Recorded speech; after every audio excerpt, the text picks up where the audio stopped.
it's a culture shock, but again, you kind of are prepared for it because of the television programming in Jamaica. A lot of it is American, so you could see everything. Yeah. You can see what America's like. It's not like, and then America is hilarious because America is a travel ad for America. Like any show you see makes you want to move to America. Yeah. You know what I mean? So a lot of Americans complain, why do people keep coming here? Well, stop putting out these ads, motherfucker. Like any high school movie about love or, just has every ingredient of what a third world country doesn't have. Yes. Like, there's plumbing everywhere. Yeah. They got phones everywhere. They got like so many things that you won't think about that other places don't have. You have, and everybody's like, I aspire to that. Like, I want to get some of that. And everybody is in most of the movies look rich and has something. So it's like a fucking travel brochure. Like any TV show, any movie, any commercial. It's like, all right, this is where we want to go. This is where you want to go. Yeah.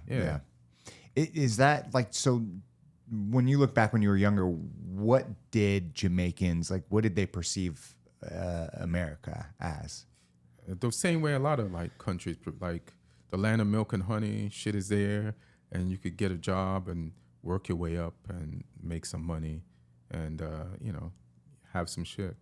After you've been here for this long, what are your thoughts?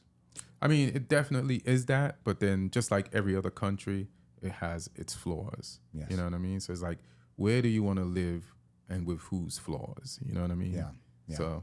It just is what it is. Yeah, absolutely. You're definitely correct. Yeah. On that. So you make your way to New York, and what is kind of going through your head? Because you're still young, man. Like you're still years away from even getting into comedy or anything like that. Right.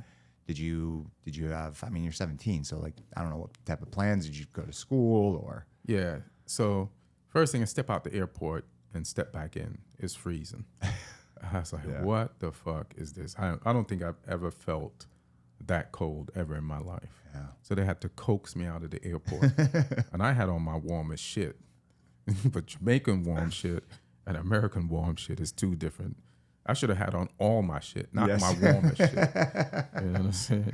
Yeah. So then, so after 3 hours in the airport, they convinced me to come out. Yeah. And I went out and we got home, and my mother had like, we'd come to visit, like my mother maybe a year and a half before me and my sister had come to visit, a year and a half before we actually moved to America. And then, so then my mother had a house in Long Island all set up for us. And, so that was cool. And there was a high school like across the way called Uniondale High School. And we just started going there. So it was just the how do you, and a lot of people have gone through this. Like if you're like a military brat or your parents just decide to move one day, you just have to start your whole friendship group over again in a different place or a different country.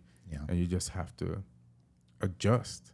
You know what I mean? Like some of the comforts of like waking up in the morning and being used to where you're at is all gone. Yeah. And you have to like try to get used to like a bigger thing. Yeah. So it's maybe that's what it's like with like, that was my third major move, like up to 17, or second. So from England to Jamaica, from Jamaica. So it's like, maybe that's a part of the reason why, as reluctant as I might be, I'm always open to new shit. Yeah. Because it's also a pattern in my life. You know what I mean? Definitely. Yeah. Definitely.